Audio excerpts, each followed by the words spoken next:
and why I like to do hot seat coaching as a session on uh, the Breakfast of Champions is that coaching, mentoring, and teaching are important aspects to learn how to coach, mentor, or teach, and how to be a mentee, how to be coachable and teachable. And so, utilizing 30 minutes here just to show you what you should and shouldn't do, how you get the most out of a mentor, or coach, and a teacher. There's so many of them on here, is the objective. And then to answer some questions as well in the last 30 minutes. So why don't we get started? I have one of our great mentees and mentors, Marco Antonio Rodriguez.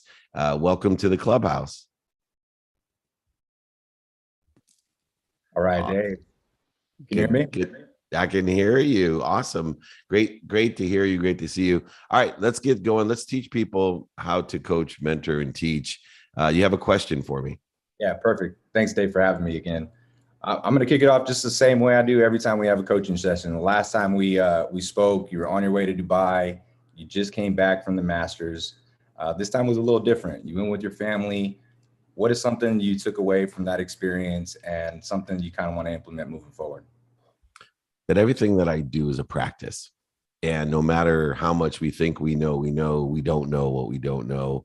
And we still fall into the interference of the ego. And I'll give you the greatest lesson that I learned was at the Masters. And like you said, I've been going to the Masters for 25 years. This was the first time I ever brought my family with me, my wife, and especially my 12-year-old son. And it was a bucket list for me to bring them to the Masters. I've initially, have given that bucket list to so many people. The first time I went to the Masters, it was a bucket list item for me. And it meant so much to me that I made a vow to bring as many people. In fact, CBS did one year, the Master of Giving, because every year I bring at least one family down who may have been facing some challenges during the year, health challenge, economic challenges, and bring them down to the Masters as a life experience. And for me, this was the year that was about me and my son, who was 12, that could appreciate it, and my wife. And we went, and on the last day we're at the Masters.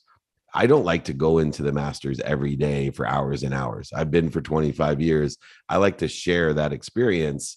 And so the last day I asked my 12-year-old son, my wife didn't want to go back in as well. We had already spent enough time in there, seen every hole, every concession, every phone bank, every shopping thing there, all the experiences that make it unique. So I asked my son if he wants to go. And he said, oh yeah, I want to go. And so I actually said, why don't you go with Jake? Jakey Bakey's kind of Miles's older brother. And I thought they would enjoy going in together. And his immediate reaction was, no, it's okay, Dad. I don't need to go. And I could see in his face that it wasn't about the Masters. Right. And I was too stupid, too far in my own way, forgetting my non-negotiables. Right. I ran in the morning early before anybody got up. So I hit my non-negotiable of health. But my second non-negotiable is my family. And so many times I forget that an activity I get paid for, which is my third non-negotiable behind family, gets mistaken to, I think, somehow envelop that I'm in the activity I get paid for my family. Therefore, I'm prioritizing my family. And this juxtaposition is a mistake that not only I still struggle with justifying the activities I get paid for, to attribute the activities towards my family instead of what's really important to me. And that prioritization, as you know, with my daily practices, which I give to everybody, has changed my life. And even though I teach gratitude, I forget to say thank you. Even though I teach the daily practices, I forget to do that. Even though my family means the most to me next to my own health, I forget that the activity I get paid for is not about my family. It's not about my family. my attention and intention of what I do, say, think, believe, and feel, that is where that connection or value or importance of my family. And that was a huge, huge lesson for me as I looked at the disappointment in my son's face, to make sure that I'm paying attention and giving intention to the things that are most non-negotiable, most important in my life. Thank you for sharing that, Dave.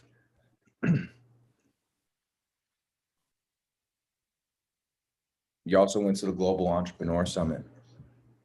You know, you're around some of the greatest minds in the world. Tell us what that was like. You know, what was the energy like? Did you have meetings? Did you strategize and create a plan moving forward together? What was your biggest takeaway? Yeah, well, first of all, to be more interested than interesting. There's 120 countries represented in Riyadh in Saudi Arabia, and it's a unique. They just opened up Saudi Arabia in 2019, and then pretty much with COVID, it got closed down again. So there's been very few Americans that have been allowed into Saudi, into the palace, into these specific areas, in a completely different culture. And so not only was I more interested than interesting on the activity I planned, but also the activity I didn't have planned. I was very strategic about traveling. I spent 7 hours in Dubai. I had 7 meetings in person in Dubai, and then got back to the airport and spent 20 hours at the Global Entrepreneur Congress, where, blessed, number one, to be the keynote with Steve Wozniak from Apple, Mark Randolph, the founder of Netflix, and Jeff Hoffman, the founder of Priceline. So set up specific opportunities, of course, with the keynotes, but more importantly, understanding who was attending. And so Elizabeth Gore from Hello Alice, Shiv Kemka, there's amazing people from around the world who it would take days, weeks, months, and years to get to all of them. So I wanted to be very strategic, to be interviewed with the Arab News and CNBC and CNN that were there. There's a variety of aspects to be efficient, and even, still work out and put that in there, time for my family from Riyadh. So I think the biggest aspect is to utilize my time efficiently, effectively. And I think some people went over there for 5 days and probably didn't get as much out of the opportunity that we did. And the follow-up has seen, the advancement in the productivity, accessibility, and gratitude. But to be around the world thought leaders in entrepreneurship and see the commonality, whether it was from the Cameroon or from Holland or, from, North Africa, the Middle East, Latin America, it was extraordinary because there is a common denominator of entrepreneurship and innovation. And that's simply, it's the desire that you must be what you can be for others. And that was pretty much what I learned about that commonality. And so, besides being more interested than interesting, understand that desire is what seems to be a common thread between great entrepreneurs and innovators, ones that and ones that we don't know. Beautiful, Dave. This next question is in regard to kind of like the creative process that you take when you're starting a new venture. As you and I know, to give people some context, we've gone into business partnership, you, myself, and NFL Hall of Fame running back Marshall Faulk, and we're creating a community called the Grippreneur Business Network. When you started working with Lee Steinberg Sports Entertainment, what was the first thing you did in terms of getting the organization organized and creating a plan to move forward? Well, the organization, luckily, was already, obviously there. Jeff Morad did a great job of building up the most notable sports agency in the world. But what I did was institute what we're doing here today, trainings. So to create the values based training, so that something that wasn't present in the firm when I got there was this idea that, empowering people to make decisions based off of number one, gratitude, that they were constantly looking for the light, the love, and the lessons in all the players, coaches, owners, situations, but determining how much time they were going to spend by prioritizing, is this player worth the time to find the light, the love, and the lessons in, or are there more efficient, effective situations that are applicable to the 24 hours a day for the agency and agentry that went on. Two, forgiveness. There was no peace in that space. And so I wanted to show how, forgiving ourselves, working towards and pursuing our own potential could create more efficiencies. And then accountability.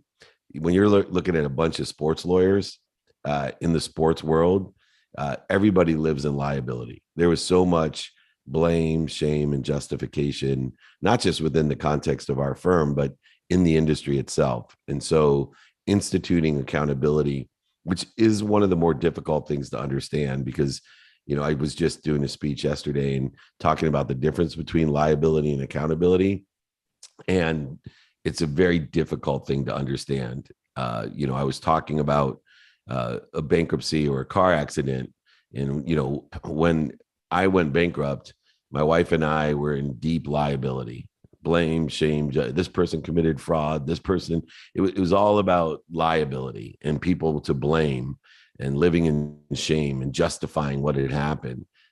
And until I took accountability, meaning, okay, what was my participation? I hesitate because people get resistance when I say, you attracted it to, I attracted this to myself. I think a better way to communicate it is, what was my participation in this car accident? What was my participation in the bankruptcy? But most importantly, the real differentiator in accountability to liability is the promotion and protection of it. When we look to see, what am I supposed to learn from the car accident, from the bankruptcy? And I think when we take that perspective, and it requires faith, and I talk about this a lot, it requires faith that there's something bigger than me, something unchanging, which means it's infinite, it's omniscient, all powerful, and all knowing, but it's unchanging. So everything else will change according to the stable, unchanging nature of something bigger than us, that loves us more than our mom loves us, or we love our own children. And you and I have, moms that love us probably too much, but imagine there's something that's omniscient and all knowing that loves us even more. And why is that important? Because when there's pain, mistakes, failures, and setbacks, car accidents and bankruptcies, we know that we're being promoted and protected. Just like if you were going to put your hand on a hot stove and your mom slaps you for the very first time and screams at you, your immediate reaction is, why am I being punished? Why am I being punished by this bankruptcy? Why me? It's everybody else. Why me? And, this is the majority of perception in mistakes, failure, setback, and pain that I'm trying to re-engineer. If you can make this subtle shift in your life to accountability, which I did at Lee Steinberg Sports and Entertainment, where we were being promoted and protected when we didn't get a certain client, when certain things happened that we didn't get an opportunity, instead of why me, we should have, this person talked behind Lee's back, this person did this to us, this person left us. Instead, we said, thank you. I forgive myself. I'm at peace, but I know one thing. I'm much better off not having that client, not being in this situation, because there's something better coming for us, the promotion and protection. And if you see where I left Lee Steinberg and not only put him into recovery to save his life, but also today where he represents the number one quarterback with the biggest contract, Pat Mahomes, that culture of gratitude, forgiveness, accountability, and inspiration has pervaded and continued on. And the practice of a lot of those people still coming to free trainings as we have here, it's almost 65,000 people register for this training. I can't tell you how many hundreds of thousands watch it on Monday because I make it into a podcast. Surprisingly, with all the billionaires, millionaires, entrepreneurs, celebrities, athletes, and entertainers we have on all the shows, the number one downloaded episode every week is the training, not Sadhguru, not Deepak, not Tillman Fertitta, not Marshall Falk, even, who I wish it was, but not Cameron Diaz or Dan Aykroyd, none of these people. It's these trainings that resonate most with people to inspire them. And so I think it's, very important today to remind, remember, and recollect these values every Monday, Wednesday, and Friday. It's a minimum of an hour with my company on Mondays, minimum 15 minutes on Wednesdays, and a minimum of 2 hours on Friday, including an hour of this training and then a Friday meeting. And the first thing and only thing we start with is the 4 values and the 5 daily practices. Wow. Love that, brother. So what I'm hearing is changing the culture around accountability, forgiveness, and just like being open-minded and want to learn more. Because that's one of the reasons why I continue to come to these trainings is, well, first off, the community, being around people that are like-minded and want to learn. I'm attracted to that. And that kind of leads me to my next point, because we're building that with the Groupreneur Network. And I'm noticing that there's certain areas and industries that I'm not an expert at. And I want to have those people within our network. What is your process for like setting up your board of directors? What do you look for? Well, first of all, I think I want to distinguish for everyone, a board of directors carries a lot of liability and responsibility. And so I utilize a board of advisors, which is different. There's no legality, there's no E&O and D&O insurance necessary. In a board of advisors, I set up as many people on a board of advisors as possible. Obviously, on a board of directors, you can't have as many people as possible, right? It would be a nightmare. But a board of advisors, specifically to me, is a core component of how to scale a business effectively, because it really encompasses what we're doing here today with hot seat coaching. In the idea of coaching, mentoring, and teaching, a mentor is going to be someone who sits where you want to be and give you directions. A coach is someone that may not even be where you want to be, but they bring the best out of you.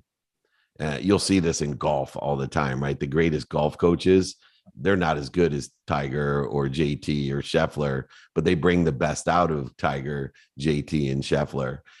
And then a teacher, and someone can be all three, by the way. And I work hard and focus a lot on being all three. The third one's my most difficult challenge. I find I'm very good at giving directions to where I am. I'm very good at bringing the best out of people. But because of the nature and complexity of, my knowledge base, I find it very difficult sometimes to teach people because you have to meet them where they're at. You have to know what they're listening for. That's why I do these trainings. That's why I do free meetups every city I go to, about 200 a year, because I want to hear what people are listening for and try to transcode some of the knowledge base that I have into vernacular that people, can resonate with and understand and say, oh yeah, I get the car accident thing now. Before that woo-woo, ethereal, complex, metaphysical explanation meant nothing to me. So the mentorship coaching, and I know you've sat there in a coaching session, go, what the heck did he just say? And everybody in the community has had those times, which, my publisher calls Meltzerisms. They're like, dude, nobody's going to understand this. So re-explain it. So teaching's my biggest challenge.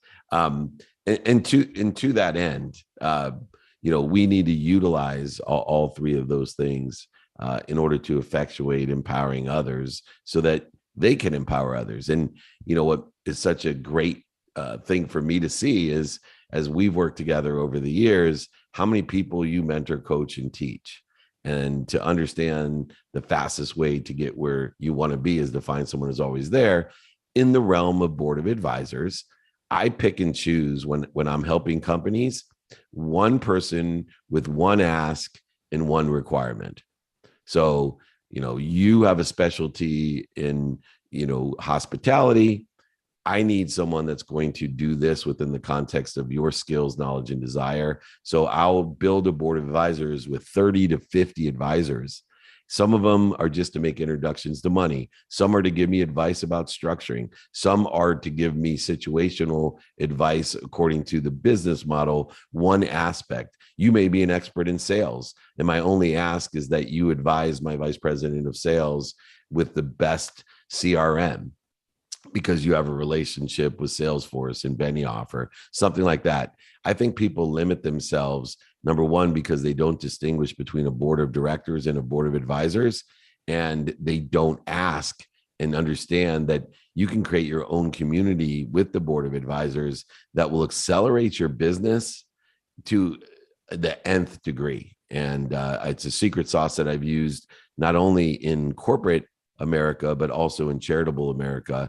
It's part of the reason, I'm the chief chancellor of Junior Achievement University, and those are basically a board of advisors, right? Whether it was Bob Proctor, Maren Morrissey, Sharon Lechter, Jack Canfield, Mark Victor Hansen, John Asseroff, Brian Tracy, I specifically made those asks, and it was a catalyst to be nominated for a Nobel Peace Prize because of the credibility of my board of advisors that really hold no, true position or liability in what we do. So it works in both profit and nonprofit situation. Wow, man, I appreciate you explaining that. You and I are building this group out, and we need experts. And I know you have a bunch of your community here on Clubhouse and Zoom. And, I'm asking big, because we're looking for the right people to help us build this out, that are aligned with, our mission to help more people and get them access to financial literacy, make sure no one is left out. So Dave, you and Marshall could be doing anything in the world, but you've chose to go into this business with me. Why do you do this? Well, it's Financial Literacy Month, and Marshall and I have been blessed, and we both have had challenges. And one of the things that I love about working with Marshall Falk is that he's the antithesis of what an athlete normally is. An athlete was more like the mistakes that I made. People think that just because you make a lot of money, that you're financially literate. And I'm a classic example of making multiple millions and not being financially literate, where Marshall always took the approach of being financially literate, of being more interested than interesting, of asking for help. He talks about the biggest indicator of people that weren't financially literate were like, well, I got my guy, right? I got a guy. And I kind of, it was funny because it was a self-fulfilling prophecy that because I made so much money right out of law school, I thought I was financially literate. And because everyone called me Midas, I thought I was financially literate. And then I started believing that I was Midas, meaning everything I touched turned to gold, because everything in my first 10 years or 15 years of business indicated that everything I touched turned to gold. But meanwhile, I was great at making money. That's different than being financially literate, right? I'm still very good at making money, but now I'm financially literate. So I align my money with my timing, my risk tolerance, and my values.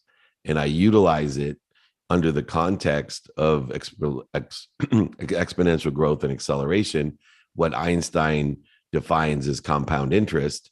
But what I've learned about compound interest through the financial literacy that I've gained, and why I work with you and Marshall and Tyree and others, and have built this huge group of people that are empowering people to understand the aggregate effect of energy. And so behavior is an energy. So I want people not only to learn the aggregate effect of money as an energy, a currency, an object of energy that we put into the flow to get what we want, but good behavior, kindness as an energy. Because good behavior aggregates the same as money. You can use the rule of 72. You can actually use that same rule of aggregate effect and compound interest with good behavior and bad behavior. See, the thing about money as an energy and good behavior as an energy is that when we start practicing good behavior, we expect instant results. Now, Einstein was very clear about the difference between pragmatic man-made time and the relativity of time. So within the context of relativity, and I'm going to get into that teachable zone right now where some people go, what the F is he talking about? In the realm of infinite time, unchanged superpower time, relativity, things, good behaviors do happen instantly in the realm of infinity. So for example, a good behavior of patience, if you were infinitely patient, everything would happen instantly. So in the context of relativity, we actually are meeting our expectation by utilizing aggregate effect or compounding of good behavior. Now, negative behavior, whether it's with money as an energy or with something else, negative behavior, we don't ever expect a result because we don't see anything instantaneously in the many construct of time. In both cases, in good behavior and money aggregating in the right direction, it never happens as fast as we want. And in negative behavior, according to money or other things in our lives, it aggregates and it's too late when it does happen. So if you're doing the right things, you need to have infinite patience. So the immediacy is satiating or satisfying to you. And with negative behaviors, you have to come to the realization that sooner or later, the truth will come out. And that's how I ended up being bankrupt, because my negative behavior was aggregating. And eventually the two curves, my earning curve and my investment curve, started to create an inverse relationship to one another. And the accelerated state of the negative behavior was not one that I could create a solution for quick enough. And so I want people to think in the context of how things aggregate. Go study Einstein's Rule of 72, not just for the energy of money, but the energy of the behavior with money, good behavior and bad behavior, and the aggregate effect in what it has in your life. And use things like gratitude and kindness as, the forefront of your good behavior, and use fear at the forefront, the need to be right, offended, separate, inferior, superior, anxious, frustrated, angry, guilty, worrying, complaining as, the forefront of the negative behavior. Man, I really appreciate you always, just being so vulnerable about, even your own past. And is that when you would say you realized that you were financially, maybe not literally, when you lost all your houses and reality set in? What was funny is I actually started learning I was financially illiterate 2 years before I lost everything. But like I said, the negative behavior, the aggregate effect, the causes were already put forth in motion. What scared my wife most as we, went from having 33 homes in San Diego, a golf course, a ski mountain, anything we ever wanted to buy, to a rented house or rented furniture in one car, was how calm I was, at peace I was, because I had already shifted my paradigm before that. And so, when it came time to lose over $100 million and go bankrupt, I was actually so prepared, mindset wise, heart set wise, and handset wise with financial literacy, that I shifted my attention to, not putting things, this idea of just trusting, but trusting and vetting, timing and risk tolerance, all the different philosophies I had been practicing for 2 years, which is why, by the way, I made the money back so quickly, with the shift in faith that there was something bigger than me that loved me more. So I took that bankruptcy as promoting and protecting me, and with those aspects. Now, all right, let's take some questions. Marco, thank you so much for showing how we mentor, how we coach, and how we teach. I think it was a great illumination of, varying from my mentorship of just telling you, directions from board of advisors to board of directors, to coaching, hopefully inspiring you in certain ways to be faithful and believing that there's something bigger than you that loves you so much and you're being protected and promoted, to the teachability aspect, which I thought was fun to give a classic case study of, okay, I can see the different levels of communication that would resonate with different frequencies, from highly complex ideas to very simplified utilizations of those ideas. And so just a great session as always. I appreciate you being so vulnerable. I appreciate you being on my team. Before we take some questions on Zoom, on Clubhouse, online, where can people reach out to you to join our team? Yeah, thank you, Dave. Yeah, they can contact me directly. My contact is 707-685-4007. They could also add me here on Clubhouse, and I'll reach out individually, either myself or someone on our team, Tyree. My email is marcoantonio@virtuity.com. I'm happy to be of service, and I'm grateful. I'm sorry, 707-685-4007. And we'll put it in the notes as well, and you can go to his bio. All right, Jakey Bakey, why don't we reset the room? Thank you so much, Marco Antonio. Reset the room. Let's get everyone to share this room. I know we had some glitches today, so inviting people is a great practice. And let's go ahead and take the first question, either online. I'll take one, and then maybe we can take one on Clubhouse. What do you say, Jake? That sounds like a great plan. Let's also take a quick second. Let's flash our mics for David and Marco Antonio. That was an amazing 30 minutes of hot seat coaching. Thank you, everybody. If you want to also reach out to Marco Antonio, you can just follow me on Clubhouse and back channel him. I'm sure he'd be happy to help in any way that he can. And of course, if you want to email David, it's just david@dmeltzer.com. david@dmeltzer.com. So I've got some time to take some questions with Dave. So if you have any questions, I'm already getting some back channels to come in and ask. Please feel free to back channel me, and we will add you in. And as far as inviting some people, let's invite people. Use the bottom bar. Let's invite people into this Clubhouse, the one and only Breakfast with Champions. Ping your friends, ping your family, ping anyone that you think would benefit from this incredible hot seat coaching session. So with that in mind, I'll pass it back over to you, Dave, to take a question from Zoom, and then we'll bring on Lori Burns as a first guest when you're ready to come back to Clubhouse. Awesome. No problem. I'm going to take this first question from Emily. What's the most valuable thing you've ever learned from a coach or a mentor of yours? You know, the most valuable thing is ask for help, which is ironic because you can't get a mentor or coach unless you ask for help. But, you know, the best piece of advice, whether I was 14, 24, 34, 44, or 54, like I am today, is to practice asking for help. Asking for help allows me to distinguish an open mind from a closed mind, an open heart from a closed heart, and open hands from a closed hand, statistically increasing my community of sponsors and power sponsors. Asking for help allows me not only to be inspired, knowing that if I determine what I want personally, experientially, giving and receiving wise, I have now created from nothingness a possibility. And if I can find out who can help me and who I can help, I now have the inspiration to take that possibility to a probability.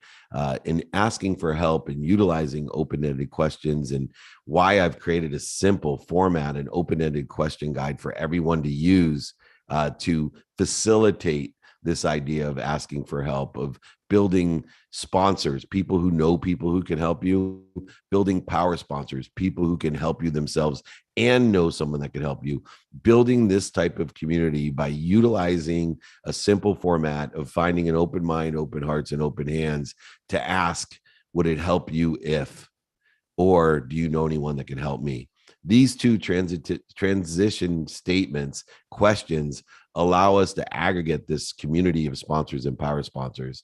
The most valuable thing I've ever learned from a coach or mentor is to ask for help. Ask in person, ask on the phone, ask via email, ask traditionally in media, ask in social media. I still check my sent box to see how many times I am asking for help or asking for an open mind to build that network of sponsors and power sponsors. All right, Jakey Bakey, let's turn up the heat a little bit. I feel like we're a little bit melancholy. Let's get some energy going here for the second half. What do you got for me? Let's do it. Lori Burns, welcome to the Clubhouse. What question do you have today for Dave? Oh my goodness gracious. Yo, yo, yo. I definitely turn up the energy. Dave Flesh in the house. And the DM. It's so funny because I was going to ask you about, when you say asking for help, I was thinking about in the sense of asking spirit, right? Or source, or, right? Not just physical people, but of course, like literally you talked about it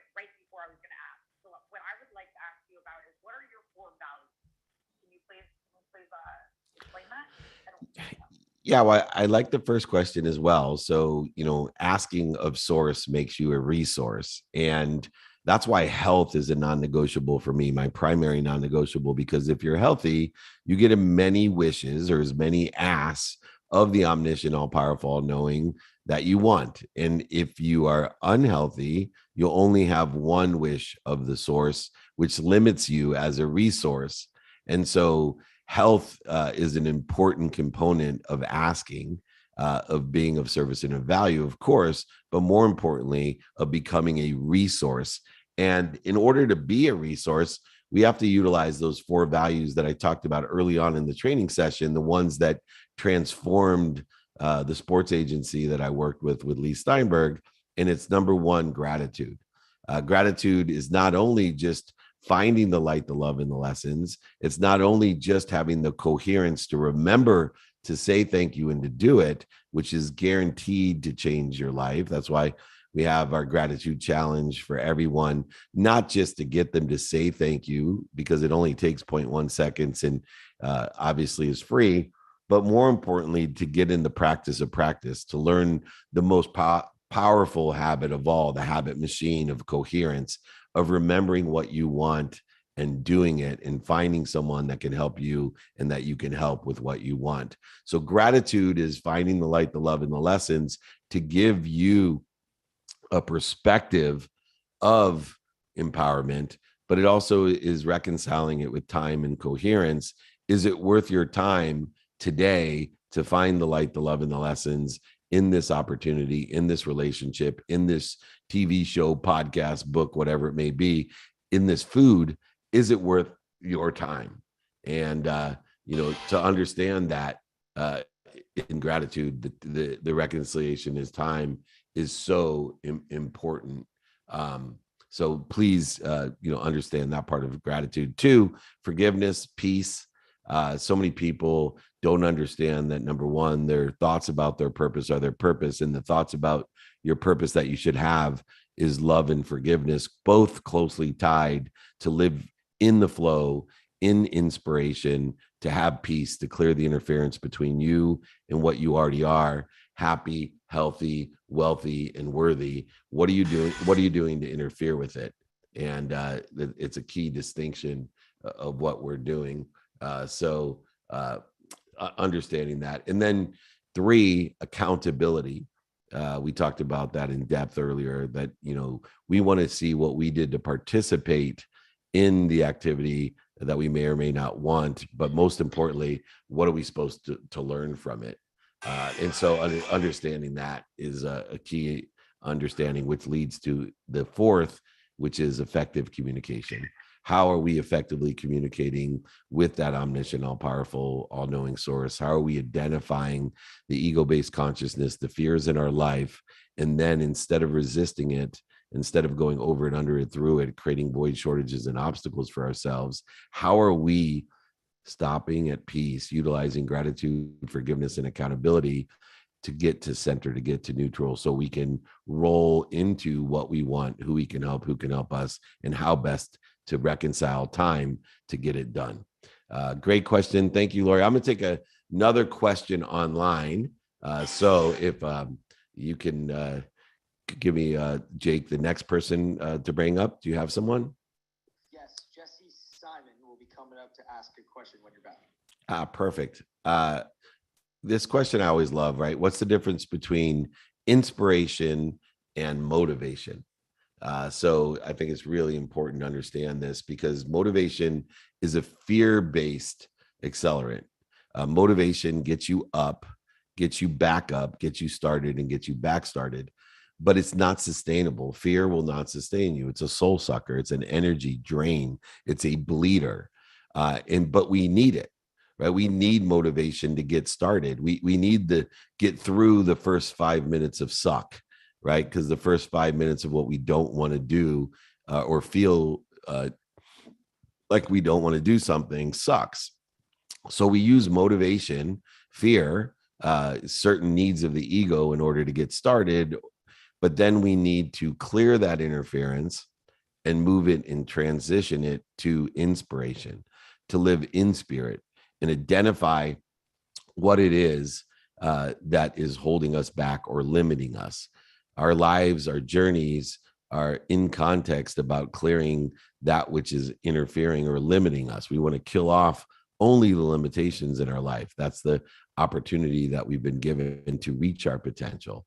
And so understanding the difference between motivation and inspiration is essential to getting to where we want to be, because motivation is needed to get started, get back up, get back started, but it's inspiration that will get you there.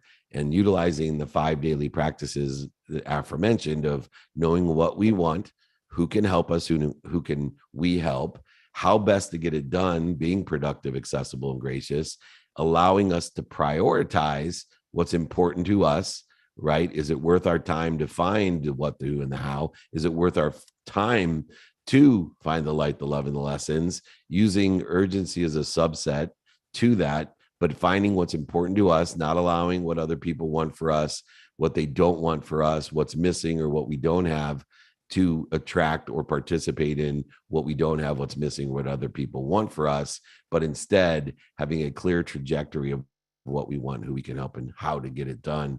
That prioritization is the antidote to feeling overwhelmed. It's the antidote to procrastination. And then we can apply our why. Instead of thinking, I'm going to go get more healthy, more happy, more wealthy, and more worthy, we simply know we are, because we're connected to something bigger than us that loves us more than our mom. So we just ask ourselves, what am I doing to interfere with my potential? All right, let's bring Jesse up, Jake. Jesse, welcome to the clubhouse. What question do you have today for David? You can please unmute yourself. Hi, everyone. Thanks for having me up. So my question is, like, I can only assume, but what is the addiction behind, like, saving money? Because I think I have, I think I do both. I think I, like, use it at my discretion, but I think I also have, like, more of an excessive addiction to save it. So, like, is that good or bad, or what's the deal with that? Well, when you're obsessing on something, I would say that you want to get rid of the fear that causes us to obsess on it. Now, saving, according to your timing, your risk tolerance, your what, who, how, and now, is a great way to create aggregate effect compound interest with your currency, your money. So, we can be obsessive about positive things. And if it's helpful to ascertain or align with your timing and risk tolerance, then this obsessive behavior is utilized in a positive way. And there's a lot of things, since I have an obsessive personality, that I've transitioned from being obsessive about things that were in the negative realm, negative behavior, to positive ones. One being just consistent about activity I get paid for.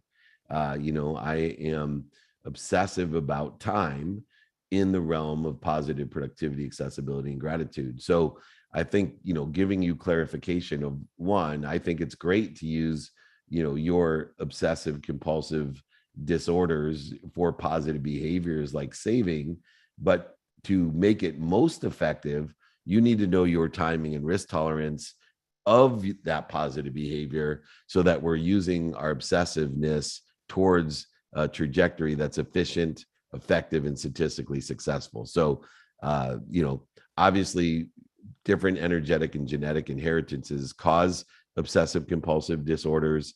But if we use them in a positive way and are more interested in than interesting, for example, aligning them with timing and risk tolerance, or aligning them with their skills, our knowledge, and our desire to things that are doing well, things that are stable, or things we think we're going to do well, these all can have an exponential positive result in our life. And saving is one of those things that I think it's great to be obsessive about, as long as you align it with your timing and risk tolerance. And it's an area, savings is definitely an area where you can seek mentorship, meaning there's tons of people that know the best ways to save and utilize assets in a tax-free environment and other things that are available. So go ahead and reach out to those mentors in that respect. Great question, though. I think a lot of people get confused on the negative side of obsessive compulsive behavior and how to utilize it in a positive way. Did that answer your question, Jesse? Yes, good. Thank you so much. Awesome. Thank you, Jesse. All right, I'm going to take another question online from Chris. For time management purposes, do you use social media for personal purposes, not related to business, etc.? So, for me, personal purposes are intertwined in activity. So for me, I look at things as activity I get paid for, activity I don't get paid for. Both are personal to me because I've intertwined what I want personally with the activity I get paid for and the activity I don't get paid for.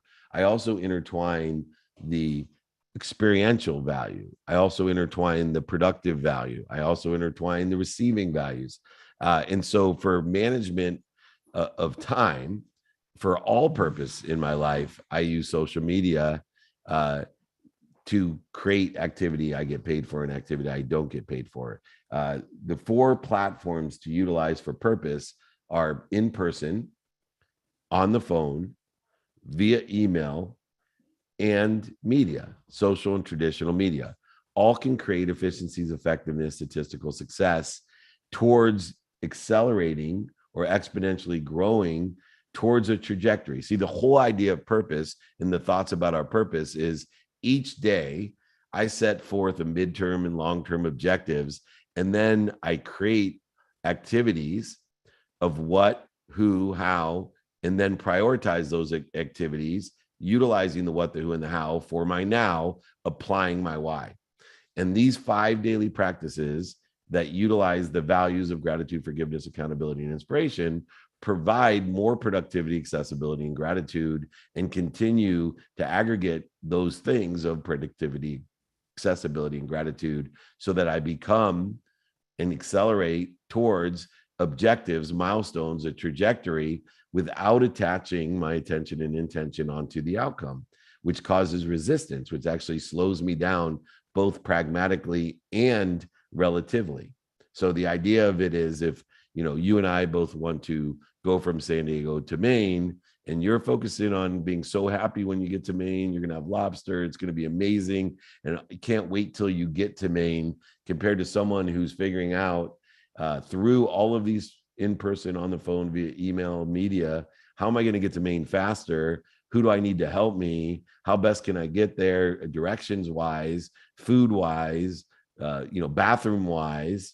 Not only in pragmatic time are you going to get there factor, but even if someone was capable of beating you to Maine, relatively, you're going to say, wow, that trip went fast. And the other person is going to say that took forever, even if they beat you in man-made constructive time.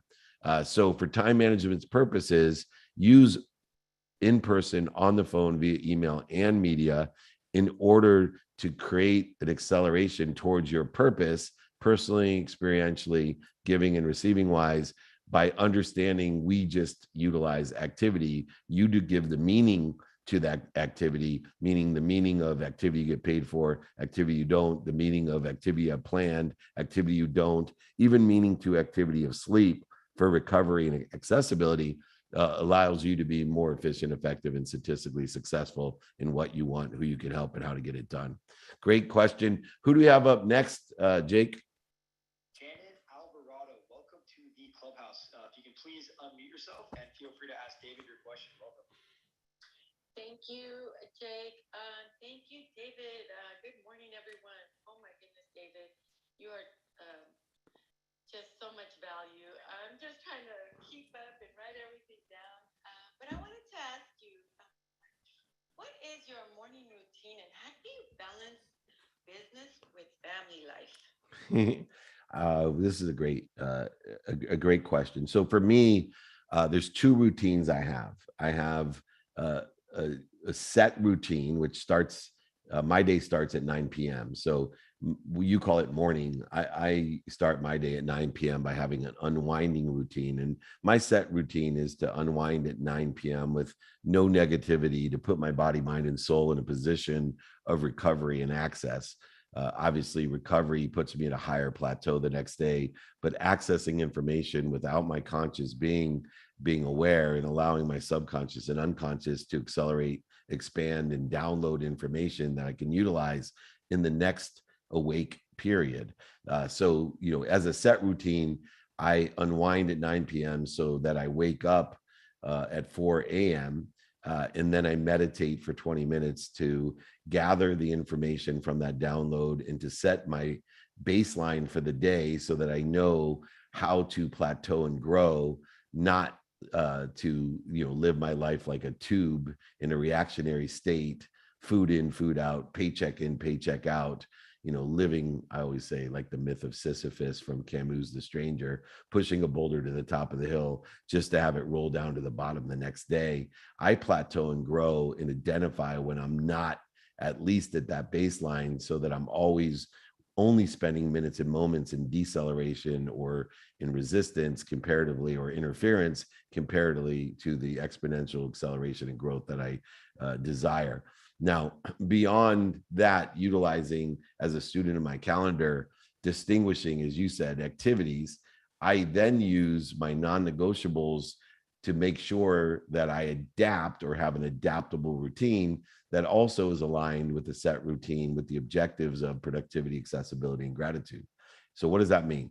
Number one priority, the number one non-negotiable priority is my health.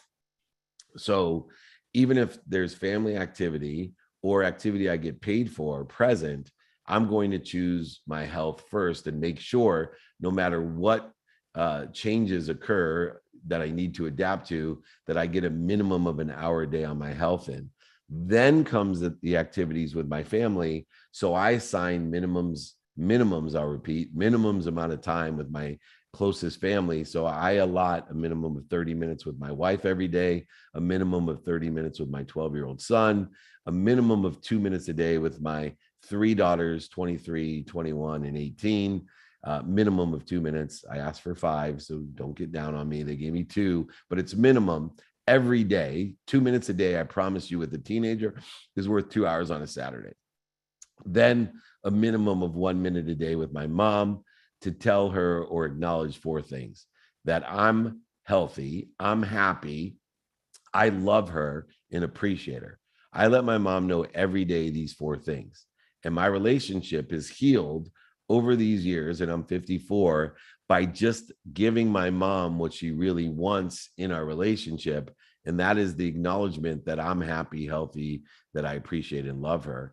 And then I spend a minimum of 10 minutes a day on the activities of my day by being a student of my calendar, prioritizing activity I get paid for over activity I don't get paid for, but yet understanding activity I have planned, how to utilize activity I don't have planned, reaffirming the activity of sleep, and then utilizing with the lenses of productivity of how much value can I provide in these activities, accessibility, how accessible am I to other in these activities, and how am I accessing or receiving what I want, and the lens of gratitude, determining by being a student of my calendar, studying with attention and intention, how time reconciles with gratitude. Is it worth my time to find the light, the lessons in this person, place, activity, or event? And when I utilize this very systematic, disciplined approach, and I saw a lot of comments about discipline and how you either suffer from discipline or you suffer from regret, but how coherence, how consistent, persistent pursuit, all are applicable in these different routines, a set routine and an adaptable routine, which acknowledges the adjustments that need to be made. Because if you want to make God laugh at you, come up with a set routine. I promise you, he will give you plenty of reasons that he's laughing at you. So you need to prepare for that by having an adaptable routine based off of your non-negotiables. For me, it's health first, family second, activity I get paid for third, meaning utilizing reconciliation of time by being a student, paying attention and giving the 5 levels of intention to my time for the coincidences that I want in my life. 5 levels of intention are what you do with that activity, what you say with that activity, what you think with that activity, what you believe, which is always an indicator of how much fear is involved, determines how much you believe. So if you're constantly aware of fear-based emotions, then your belief needs to be worked on so that you can feel inspired, confident, in the flow, feel good, feel happy. All of these things are indicators, what you do, say, think, believe, and feel, that a coincidence is coming rapidly and accurately. These are a set routine, an adaptable routine that have changed my productivity, my efficiency, effectiveness, and statistical success in what I want, who I can help, and who can help me to best get it done and prioritize it correctly so that I can apply my why and live inspired, clearing the interference between my health, happiness, wealth, and worthiness. Thank you so much. That's a great question, and I hope I covered it effectively for you and adequately. You definitely did, David. I so appreciate you, and I will be applying some of those tips to my life. Thank you, David. Thank you so much. Let me take another question, Jake. Real quick, why don't we got 2 minutes left. If anyone needs the 5 daily practices, the values, or open-ended question guide, any of the things that I refer to, just reach out to me. I'll send them to you. I answer everything directly. Look in my bio. Jake will give you my email. But let me take this last question. We got 2 minutes left. How do we increase our awareness to the areas of our life where we have subconscious or even unconscious blockages? Well, number one, if you know your baseline, go off of what's resonating with you intuitively, what you feel.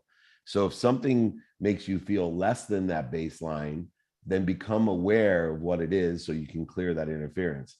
If something makes you feel better than that baseline, then we can go ahead and feed it. And so utilizing this principle of awareness with how we feel, I believe, is critical in order to figure out subconsciously, in the 40,000 of the same repetitive thoughts that we have, what we need to re-engineer to change our energetic and genetic inheritance. And it goes by feeling, and that intuition in feeling of how we feel will determine if we feel better than our baseline, then we need to feed it.